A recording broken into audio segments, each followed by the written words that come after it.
13일 3일밤 예배를 시작하도록 하겠습니다. 사도신경 하심으로 신앙 고백하시겠습니다.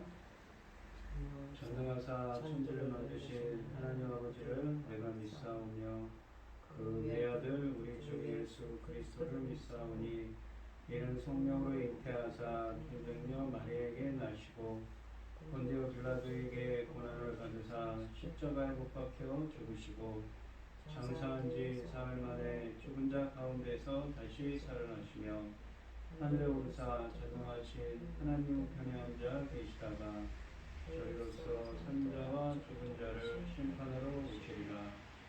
성령을 믿사오며 거룩한 공예와 성도가 서로 교통하는 것과 죄를 사하여 주시는 것과 몸이 다시 사는 것과 영원히 사는 것을 믿사옵나이다. 아멘. 찬송가 151장입니다.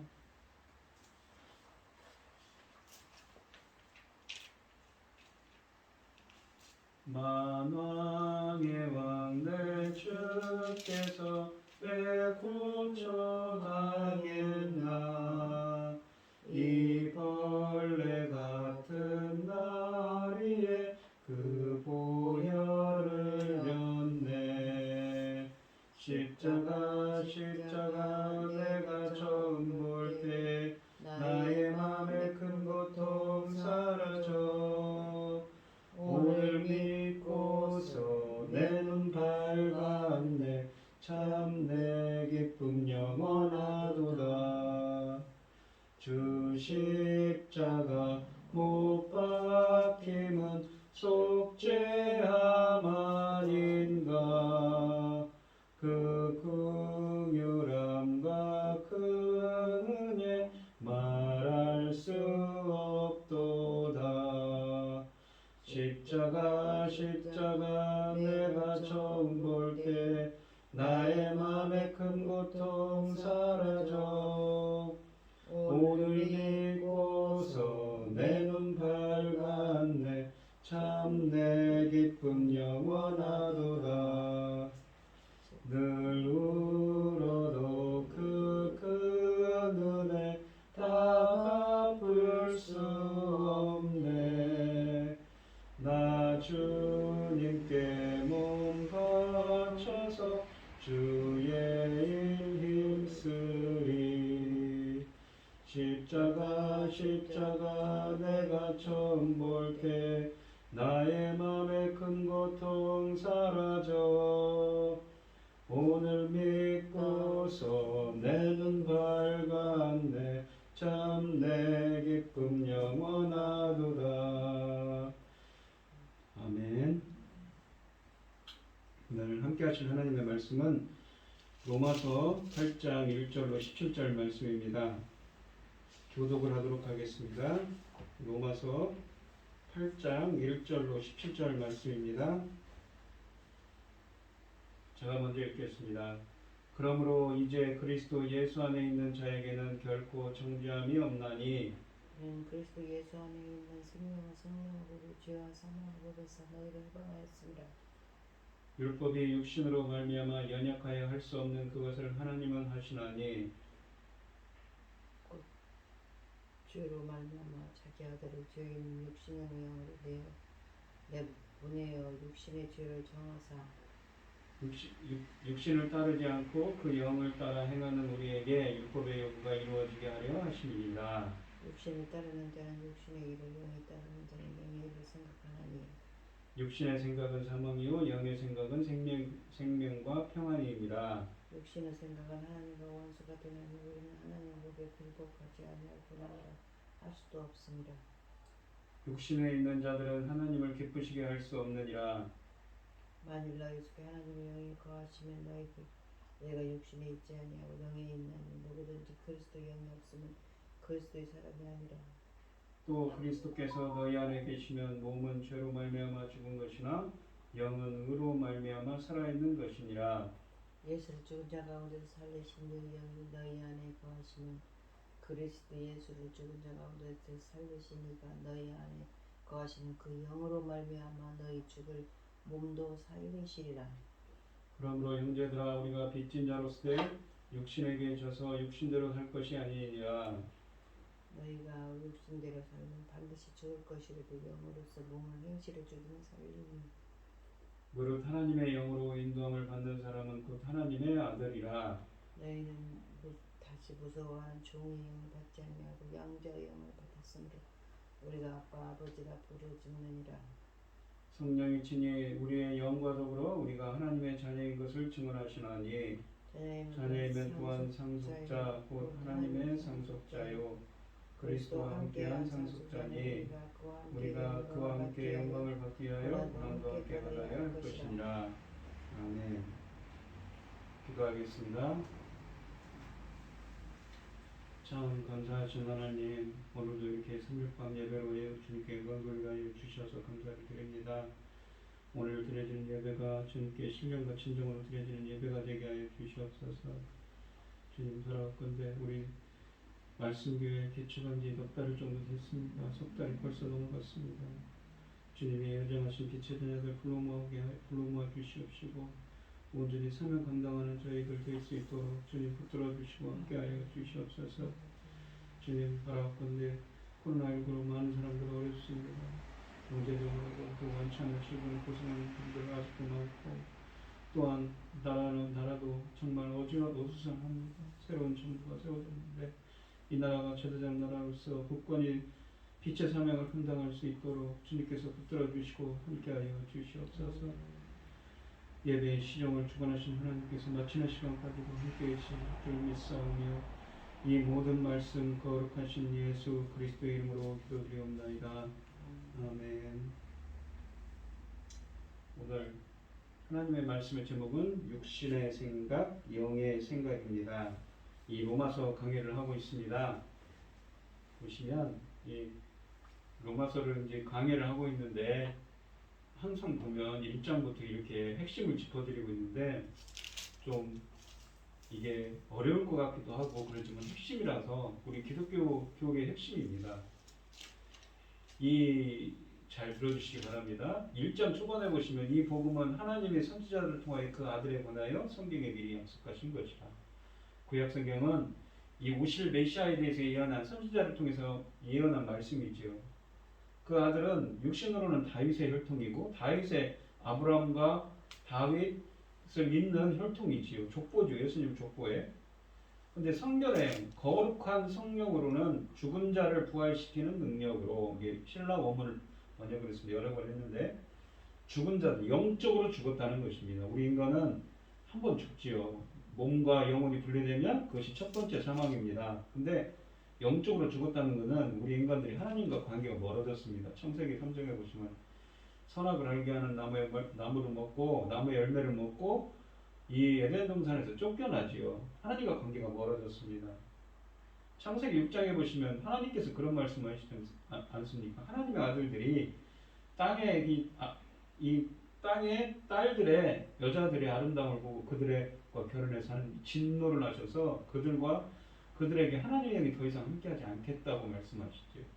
그렇게 하나님의 영이 떠난 자들입니다. 영적으로 죽은 자들을 부활시키는 능력으로 하나님의 아들로 선포되셨으니 곧 우리 주 예수 그리스도시라 라고 말씀하십니다. 그러니까 이 능력은 누구예요? 예수님만 갖고 있는 겁니다. 그런데 복음은 모든 믿는 자에게 구원을 주시는 하나님의 능력이 되는데 복음에는 하나님의 의가 나타나서 이 의라는 건 디카이오시네라고 해서 강권적인 공정하신 하나님의 속성이죠. 하나님의 의가 나타났다는 건 무엇입니까? 공정하신 하나님의 강권적인 역사가 나타났습니다. 계시했습니다. 하나님의 그 능력이 드러났어요. 그래서 어떻습니까? 오직 의인은 믿음으로 말미암아 살리라 같으니라 그러죠. 근데 하나님의 진노가 나타납니다. 어떤 사람들? 악을 행하는 자에게. 참고 선을 행하여 영광과 존귀함과 썩지 아니하는 구하는 자에게는 어떻게 하나님의 그 공정하신 하나님의 강권적인 역사가 그 영생으로 나타나죠. 구원을 시키는 겁니다. 당을 짓고 진리를 따르지 않는 자에게 심판이 임하는 거죠. 악을 행하는 자들. 하지만 선을 행하는 각 사람은 영광과 존귀함과 평강이 있으리라 라고 합니다. 그러면서 이 율법을 듣는 자가 의인이 아니요 하나님의 말씀을 하나님의 가르침을 듣는 자가 의인이 율법을 행하는 자야 의인이라 라고 합니다. 보면 율법을 행한다고 할 때 이거를 율법의 포이에테스입니다. 포이에테스는 뭐냐면 창조하는 사람이죠. 율법이 창조한 자입니다.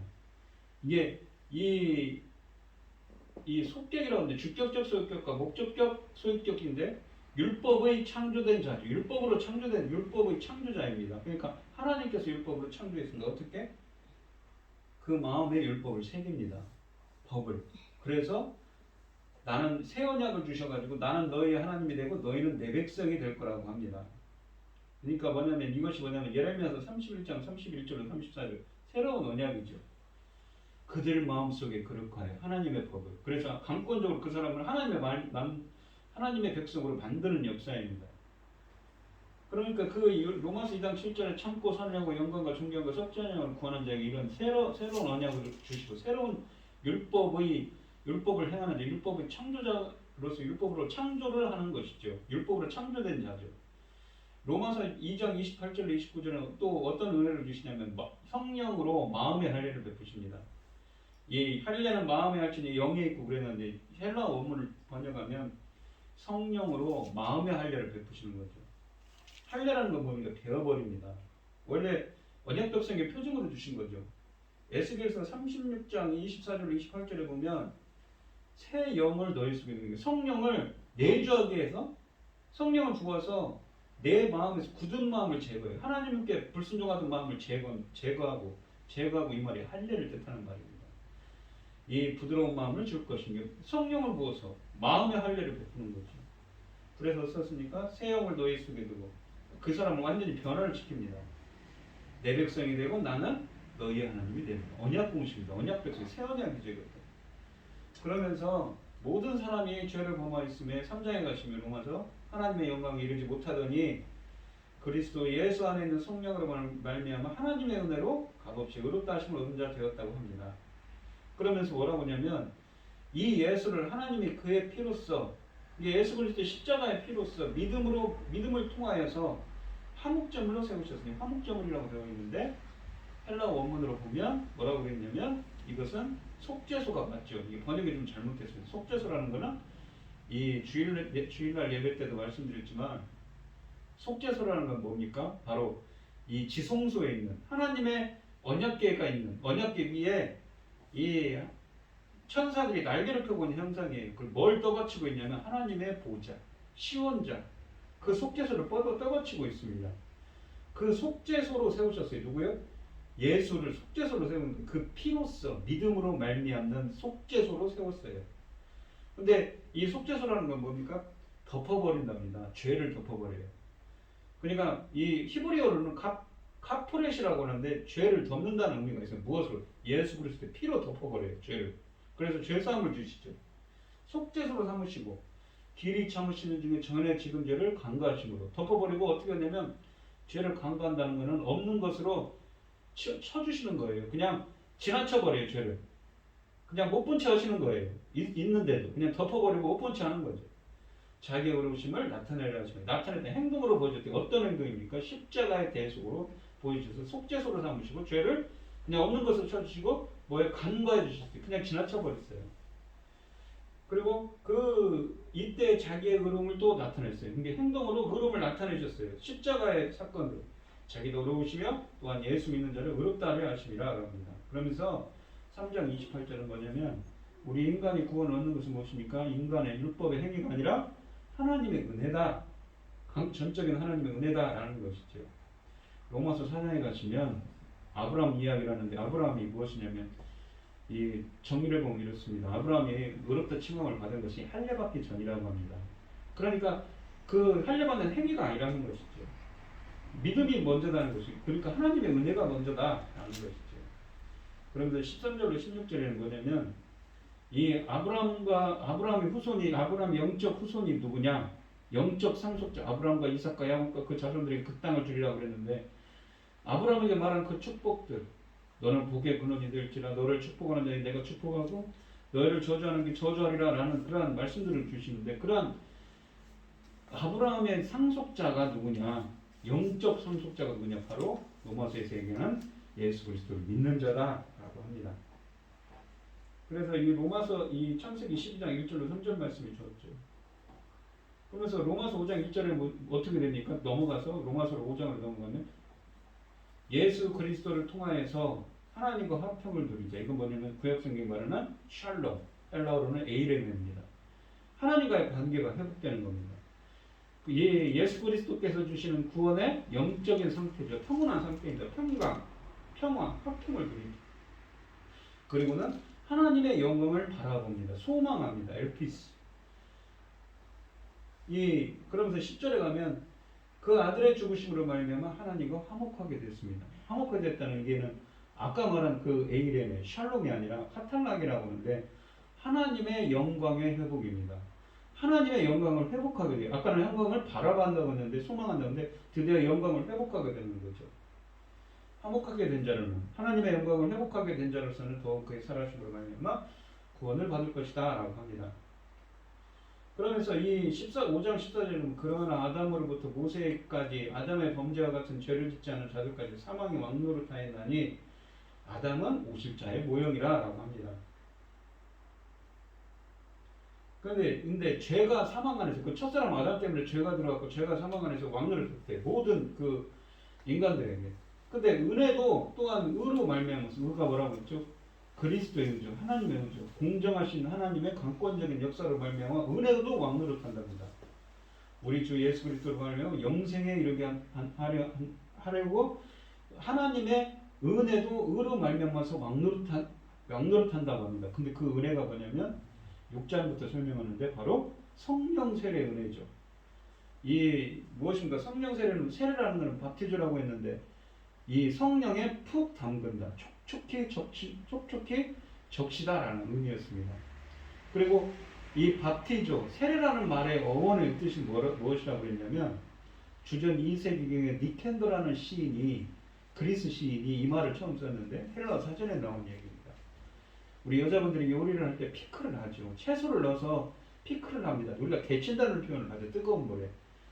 그러듯이 이 오이 같은 걸 넣으면 어떻게 됩니까? 그 채소의 성질이 완전히 변해버리지 않습니까? 퍼머넌트 익스체인지. 완전히 영구적인 변화를 일으킵니다. 그러니까 성령에 푹 담그고 성령에 이 완전히 촉촉히 젖어들어서 완전히 영구적인 변화를 일으키는 거예요. 이 예수 그리스도 합하여 예수 그리스도 안으로 헬라 원문으로는 안으로 세례를 받은 우리는 그의 죽으심 안으로 세례를 받은 줄 알지 못하느냐. 그게 뭐냐면 그러므로 그의 죽으심 안으로 세례를 받은 게 뭐냐면 우리가 그의 죽으심과 합하여 안으로 세례를 받은 걸 그와 함께 장사되었나니 이는 아버지의 영광으로 말미암아 그리스도를 죽은 자 가운데서 살리신 것 같이 그리스도를 죽은 자 가운데서 살리는 네크로스 영적으로 죽은 자 가운데서 살리신 것 같이 우리로 또한 새로운 생명 가운데서 행하게 하려 하십니다. 헬라 원문을 지게 가면 생명의 영원한 생명의 새로운 가운데서 페리파테오 그 인생의 길을 걸어가다 새로운 생명을 주셨어요. 어떻게 해요? 그러니까 영적으로 죽은 자는 어떻게 됩니까? 요한계시록 20장, 21장에 보면 첫 번째 사망, 두 번째 사망이 있습니다. 거기 죽은 자 네크로스가 나오죠. 우리 인간들은 한 번은 다 죽습니다. 몸이 영혼을 떠나죠. 몸은 흙으로 들어가죠. 하지만 영혼은 하나님 앞에서 심판 대상이 돼서 하나님 심판됐습니다. 근데 영적으로 죽어 있는 사람들은 다 영혼이 꺼지지 두 번째 사망, 영혼이 꺼지지 않은 불못에 던진 두 번째 사망에 던져지죠. 심판을 받습니다. 하지만 예수 그리스도를 믿고 이렇게 성령세를 받은 자는 새로운 생명, 영생을 얻습니다. 그리고 또 어떻습니까? 그리스도의 부활과 같은 모양으로 연합한 자도 되리라. 그리스도의 부활과 같은 모양으로 연합한 자라고 했는데 헬라 원문에는 히토스입니다. 뭐냐면 함께고 휘오라는 거는 휘오라는 건 태어나다, 생산하다, 함께 태어나는 거예요. 새로운 생명으로 새롭게 태어나는 겁니다. 근데 이거는 새로운 창조고 똑같은 말이에요. 휘오라는 말이 어디에 있냐면 여기 예수님께서 십자가에 죽으시고 부활하시고 다음에 예수님이 제자들을 만나시고 그들을 향하여서 숨을 내쉬며 이르시되 성령을 받으라고 숨을 내쉬고 엠프이사오 N 더하기 N 플러스 휘오입니다. 그 안에 휘오 태어나게 했어요. 태어나게 했어요. 새로운 생명을 태어나게 했어요. 프로듀스입니다. 그러니까 이르시되 성령을 받으라 엠프이사오 그 안에. 근데 이것이 무엇입니까? 엠프이사오라는 말이 창세기 2장 7절에 히브리어를 유대인들이 헬라어로 번역할 때 엠프이사오라고 썼습니다. 인간들을 창조할 때 땅의 흙으로 사람을 지으시고 생기를 그 코에 불어넣으신 엠프이사오입니다. 사람이 생명이 됩니다. 그러니까 그 안에 영원한 생명을 영적인 생명을 불어넣었어요. 근데 우리 인간들이 그거를 무엇입니까? 우리 인간들이 부패를 해서 우리 인간들의 그 죄 때문에 그걸 잃어버렸죠. 근데 다시 새로운 창조를 하는 겁니다. 십자가에서 죽으시고 부활하신 예수 그리스도께서. 그것이 바로 성령 세례예요. 그러니까 로마서 1장에서 말하는 죽은 자들, 영적으로 죽은 자들을 다시 살아나게 하는 부활시키는 능력, 예수 그리스도 밖에 없는 거죠. 이러한 은혜는 어떤 사람의 경우입니까? 신명기 30장에 보면 여호와의 말씀을 청종하는 자죠. 그런 자들에게 마음의 할례를 베푸신다고 하지 않습니까? 마음에 성령을 마음에 불어서 완전히 그 사람을 변화시키는 거죠. 굳은 마음을 제거하고 부드러운 마음을 주고 그러한 은혜를 주십니다.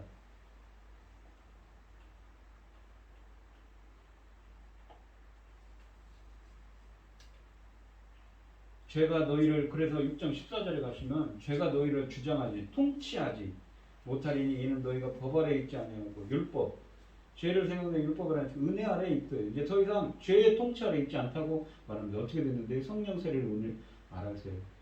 그러니까 이 로마서 5장 21절에는 뭐라고 하냐면 죄가 사망 안에서 왕노릇했어요.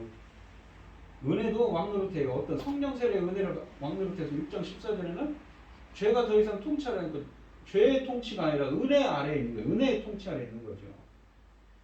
그렇게 되었습니다. 그렇게 된 겁니다.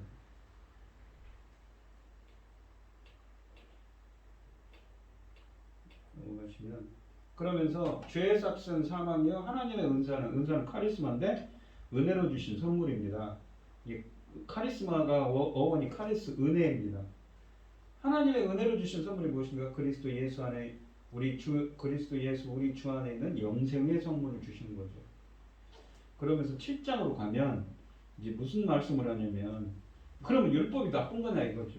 아니라는 얘기를 합니다. 하나님의 말씀입니다. 율법은 좋은 겁니다. 하지만 율법은 죄를 깨닫게 하죠.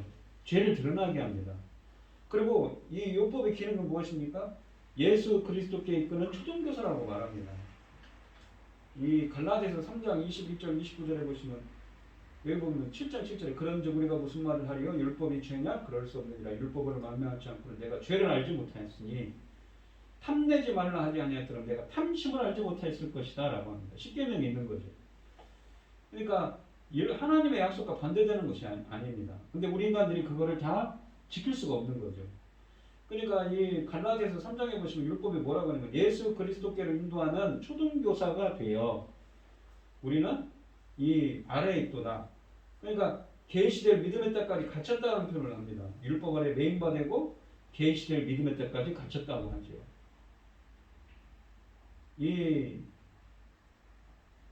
그러면서 이 지난 시간에 7장 14절로 15절에서는 무슨 얘기를 하냐면 그러니까 죄의 통치 아래 있다가 이 6장에서 죄의 통치 아래 있다가 보니까 은혜의 통치 아래 들어왔어요. 근데 아직도 이 죄와 사망의 그 문제가 무엇입니까? 자기 안에서 이루어진 것도 깨닫지 못한 그 찌든 그 죄 때문에 육적인 것들, 육신을 입고 있는 존재이기 때문에 아직도 그러한 것을 깨닫지 못하는 거죠. 그러니까 시간이 좀 필요한 겁니다. 이 사도 바울이 그러면서 괴로워하는 겁니다. 영적으로는 새로운 생명 안에 있는데 육적으로는 옛날에 찌들어있던 그 죄스러운 몸이 함께하고 있는 거죠. 그래서 내 속사람으로는 하나님의 법을 즐거워하되 내 지체 속에서 한 다른 법이 내 마음의 법과 싸워 내 지체 속에 있는 죄의 법으로 나를 사로잡는 것을 보로다. 그러면서 괴로워합니다. 오호라 나는 공고한 사람이다. 이 사망의 몸에서 누가 나를 건져낼 것인가 라고 합니다. 이처럼 하나님에 의해 의롭다함 받고 중생한 자라 할지라도 자신의 실제적으로 모습으로는 마음과 육신의 갈등이 있고 싸움이 있습니다. 그러니까 시간이 좀 걸리죠. 그러니까 이것은 무엇입니까? 성화되어가는 과정이라고 봐야 되겠죠. 시간이 좀 걸리는 겁니다. 그러면서 이 오늘 본문 말씀을 보시면 그러면서 우리 주 예수 그리스도로 말미암아 하나님께 감사하리로다 합니다. 내 자신이 마음으로는 하나님의 법을 육신으로는 죄의 법을 섬기노라. 그러니까 하나님 예수 그리스도를 통하여서 그 죄 문제가 해결되었거든요. 그거를 이제 오늘 본문에 보시면 깨닫게 됩니다. 8장 1절에 보시면 그러므로 이제 그리스도 예수 안에 있는 자에게는 결코 정죄함이 없다고 합니다. 정죄함이 없다는 건 뭡니까? 단죄를 등하지 않는 거죠. 물론 징계는 있지요. 하나님께서 이 히브리서 말씀해 보시면 뭐라고 하시냐면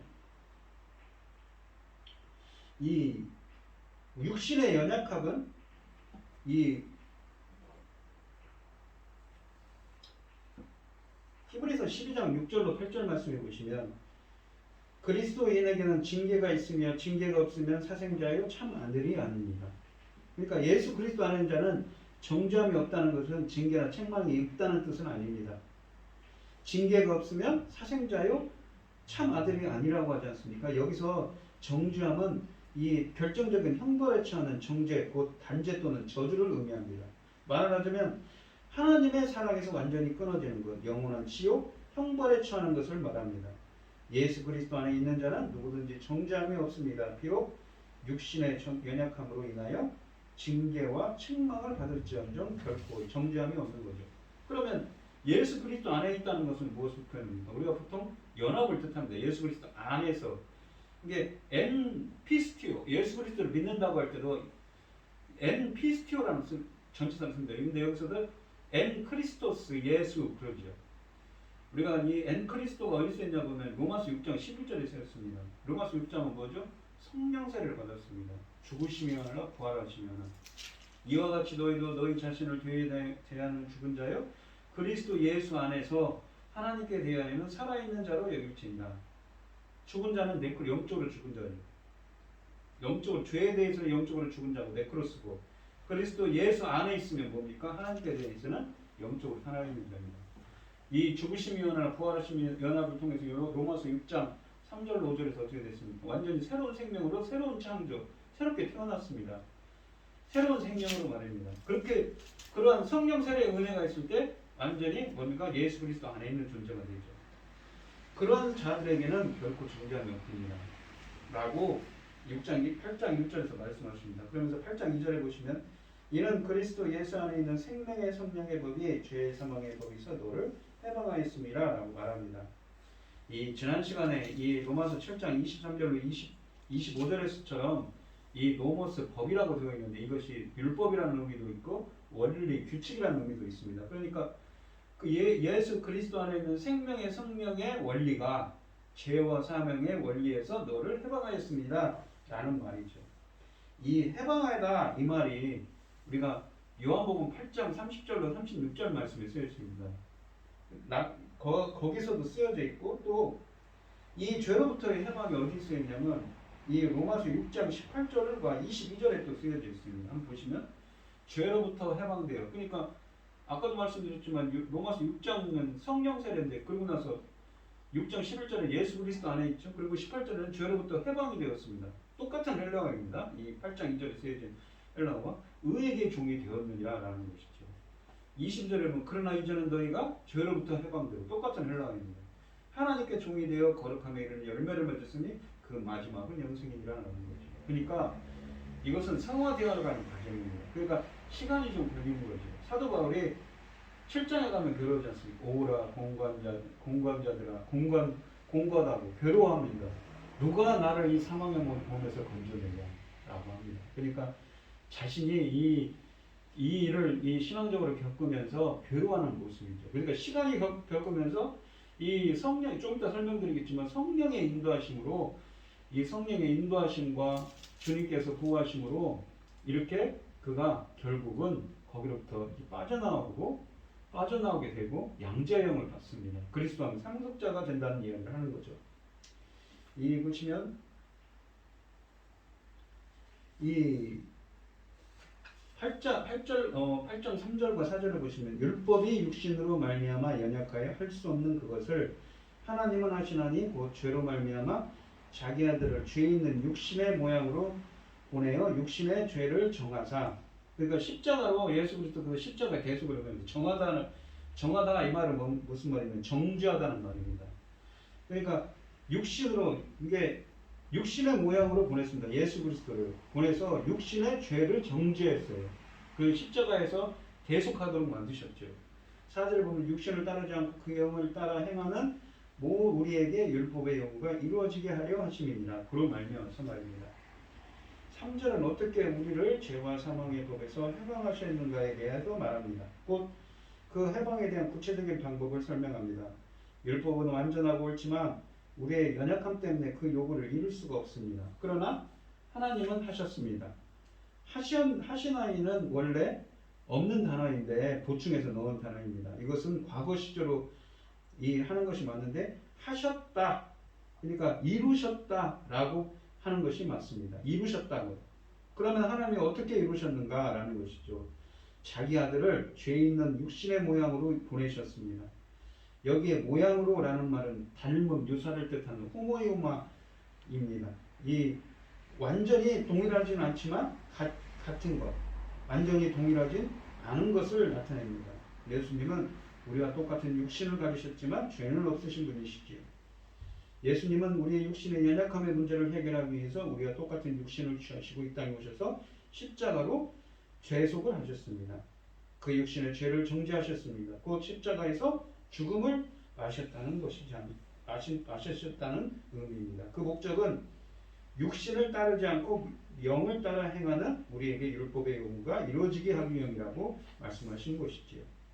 그래서 그리스도 예수 안에 있는 자에게는 결코 정죄함이 없다는 말씀에서 마찬가지로 예수님의 대속의 은혜를 우리는 누릴 수가 있는 것입니다. 이 8장 5절을 보시면 육신을 따른 자는 육신의 일을, 영을 따르는 자는 영의 일을 생각하느니라 라고 하십니다. 그러면서 6절과 8절부터 8절까지 보시면 육신의 생각은 사망이요 영의 생각은 생명과 평안이니라. 육신의 생각은 하나님과 원수가 되나니 이는 하나님의 법에 굴복하지 아니할 뿐 아니라 할 수도 없습니다. 8절에 보시면 육신에 있는 자들은 하나님을 기쁘시게 할 수 없느니라 라고 합니다.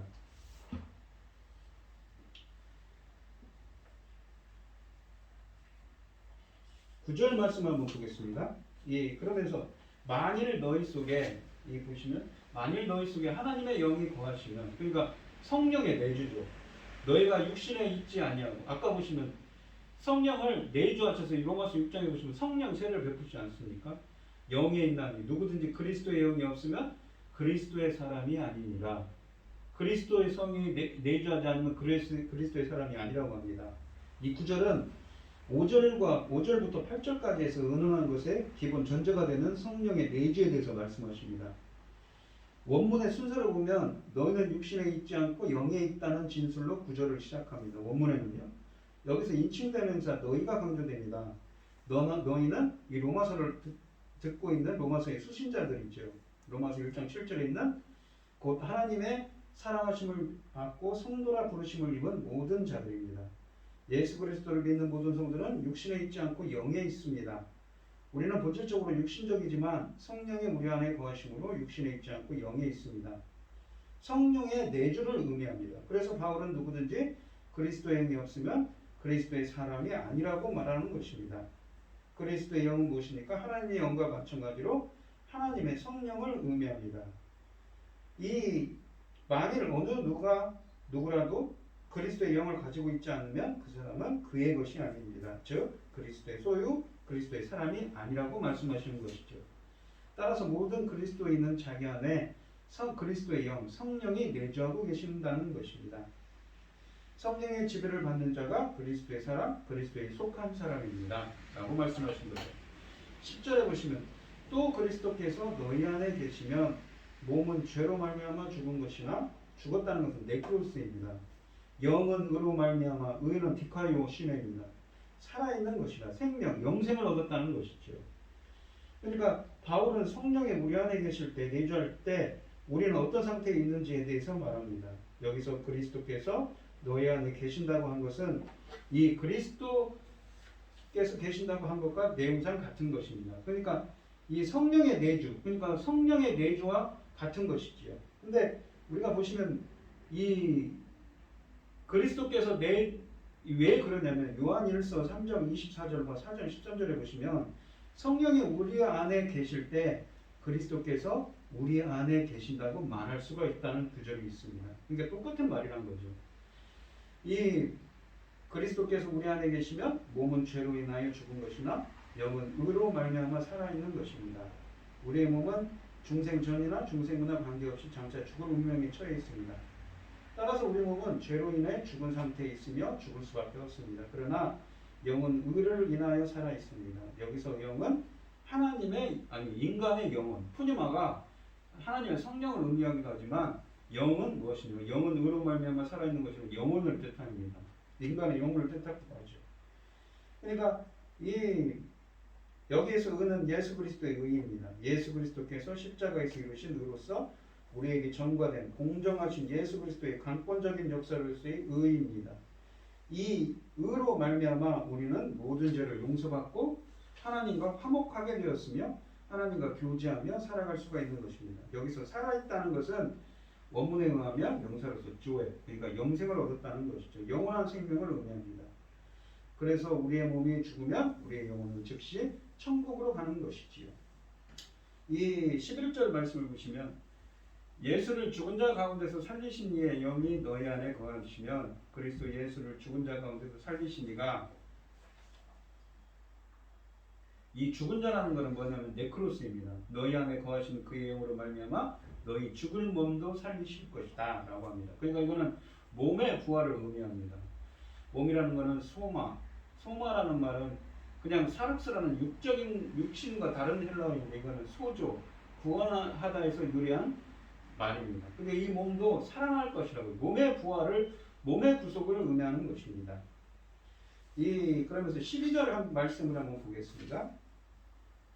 그러므로 형제들아 우리가 빚진 자로 돼 육신에게 져서 육신대로 살 것이 아닙니다. 이 빚진 자라는 것은 뭐냐면 오페르데테스 무엇인가 해야 될 의무가 있는 사람입니다. 이 앞의 논리의 결과로 바울은 말합니다. 그러므로는 앞에서 말한 것들에 나오는 논리적 결론입니다. 그러면 우리는 어떤 존재인가, 어떻게 살아야 하는 존재인가에 대해 말합니다. 여기서 빚진 자는 이 은혜를 많이 받아서 신세진 자, 마땅히 갚아야 할 의무가 있는 사람이라는 의미입니다. 하나님께서 우리의 죄의 문제와 연약함의 문제, 죽을 몸의 구속의 문제까지 다 해결해 주셨습니다. 내 자신의 노력으로 해결한 것이 아닙니다. 전적으로 하나님께서 해결해 주셨고 또 앞으로 해결해 주실 것입니다. 따라서 우리는 하나님께 빚진 자라는 거죠. 그러니까 그 감사의 의미로 우리는 육신에게 져서 육신대로 살아야서는 안 된다라고 말하는 것이지요. 우리는 하나님께 빚진 자이지 육신에게 빚진 자가 아닙니다. 따라서 12절은 그리스도인의 윤리를 말한다기보다 우리 그리스도인은 어떤 존재인가를 말한다고 보아야 합니다. 13절에 보시면 너희가 육신대로 살면 반드시 죽을 것이로되 여기 죽을 것이로되가 아포스네스코입니다. 영으로는 몸의 행실을 죽이면 살리니 영이라는 건 아까도 말씀드렸듯이 인간의 영혼을 뜻합니다. 몸의 행실이란 건 무엇입니까? 육적인 악한 행동을 뜻하죠. 이 영혼에서 악한 행실을 죽이면 살리니 그러니까 영원한 생명을 얻는다는 의미입니다. 14절 말씀, 14절과 15절 말씀을 보시면 무릇 하나님의 영으로 인도함을 받는 사람은 곧 하나님의 아들이다. 그러니까 성령이 내주하고 이 그리스도의 사람은 누구입니까? 성령이 내주하는 사람은 바로 그리스도의 사람, 그리스도의 사람이라고 했는데 또 여기서 하나님의 영으로 성령으로 인도함을 받는 사람이 또 하나님의 아들이라고 말합니다. 여기서 보면 하나님의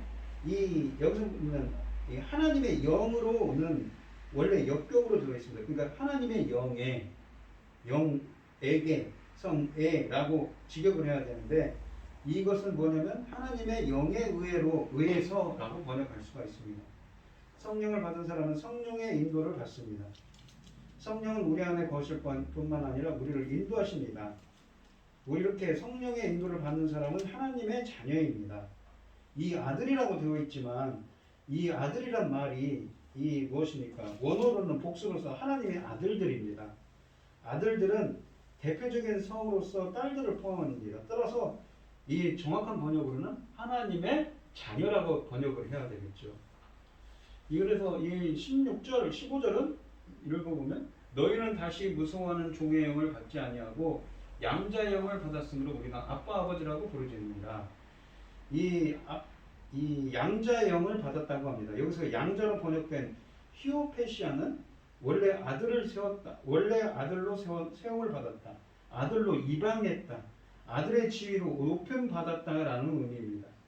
우리가 받은 성령은 우리를 하나님의 아들 삼는, 우리를 인도하시고, 이 주님의 성령은 우리를 양자 삼으시고 우리를 인도하시고 하나님의 자녀로 삼으시고 우리를 인도하시고 우리를 양자 삼으시는 아들 삼는 영이라고 말합니다.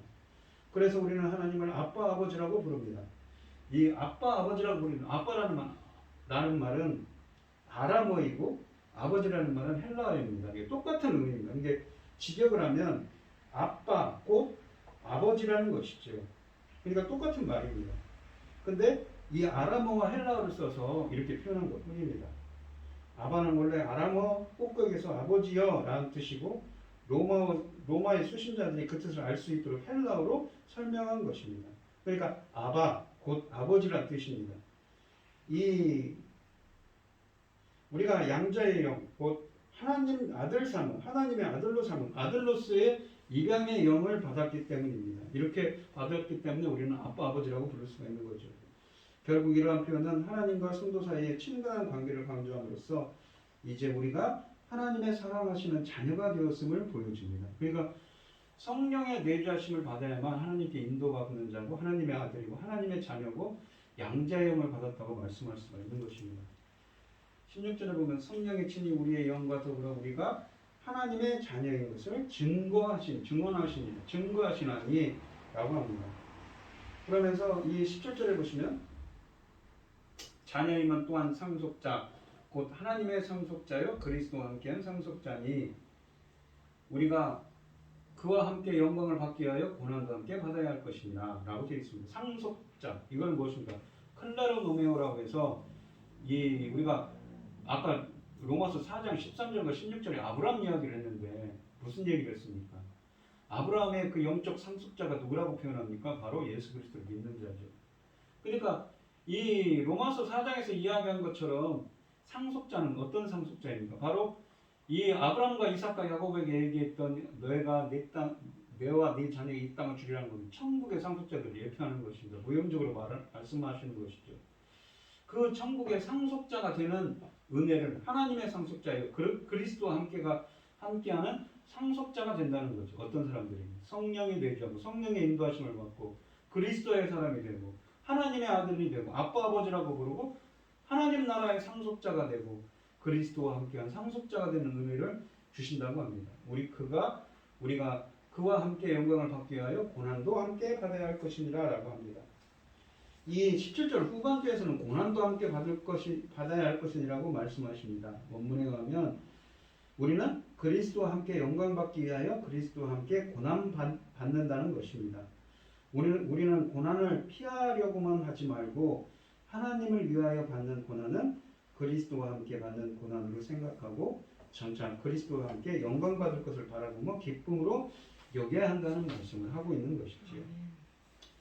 이 오늘 본문 말씀을 보시면 로마서 1장부터 설명하다 보니까 상당히 어렵다고 생각할 수 있지만 이 설교를 계속 들으신 분들은 그렇지 않을 것입니다. 계속 말하다 보면 저도 그 말씀이 녹아듭니다. 오늘 본문 말씀을 보시면 이 로마서 6장에서 성령 세례를 받아서 완전히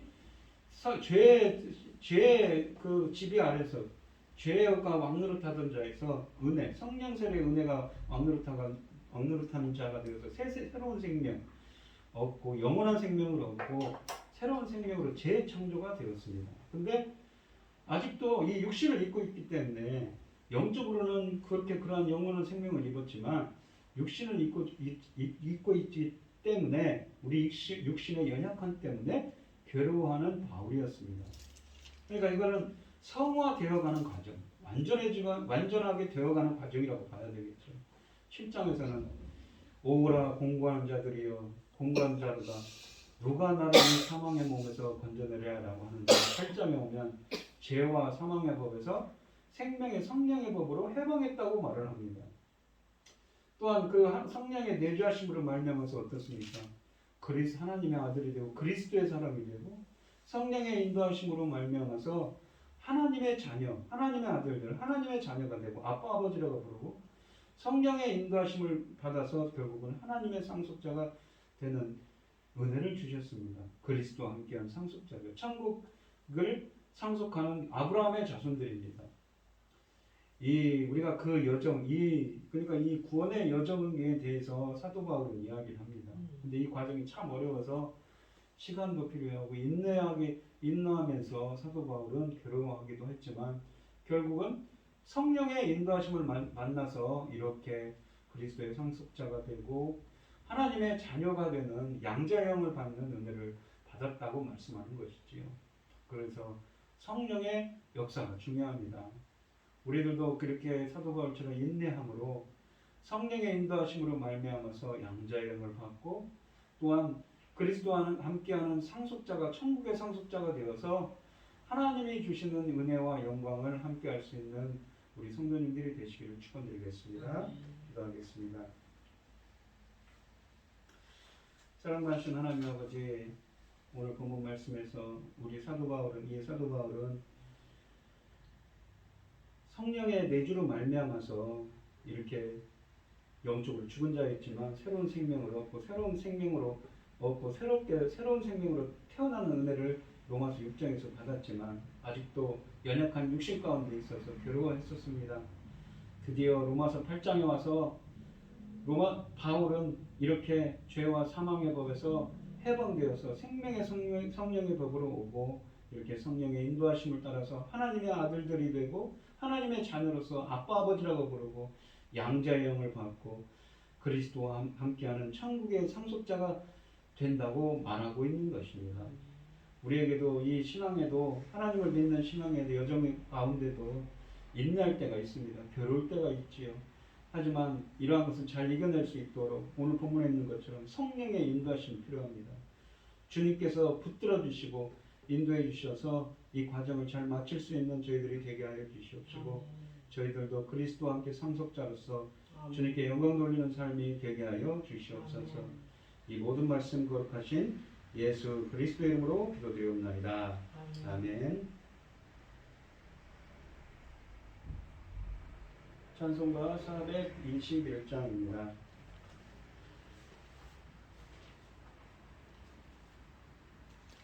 내가 예수 믿고서 죄함 받아 나의 모든 것 다 변했네. 지금 내가 가는 길 천국 길이요 주의 피로 너희가 씻겼네. 나의 모든 것 변하고 그 피로 구속받았네. 하나님은 나의 구원 되시오니 내게 정죄함 없겠네. 주님 밝은 빛 되사 어둠에 치니 나의 모든 것 다 변했네. 지금 내가 주 앞에 온전케 되면 주의 공로를 의지함일세. 나의 모든 것 변하고 그 피로 구속받았네. 하나님은 나의 구원 되시오니 내게 정죄함 없겠네. 내게 성령님하고 그 크신 사랑 나의 맘에 가득 채우며 모든 부모님에서 미치시니 내 맘 항상 주 안에 있겠네. 나의 모든 것 변하고 그 피로 구속받았네. 하나님은 나의 구원 되시오니 내게 정죄함 없겠네. 아멘. 축도하심으로 오늘 예배를 마치겠습니다. 이제는 주 예수 그리스도의 은혜와 하나님의 극진하신 사랑과 성령의 교통하심이 성령의 인도하심과 보호하심을 소원하는 성도들 머리머리 위에 이제로부터 영원히 함께 있을지어다. 아멘.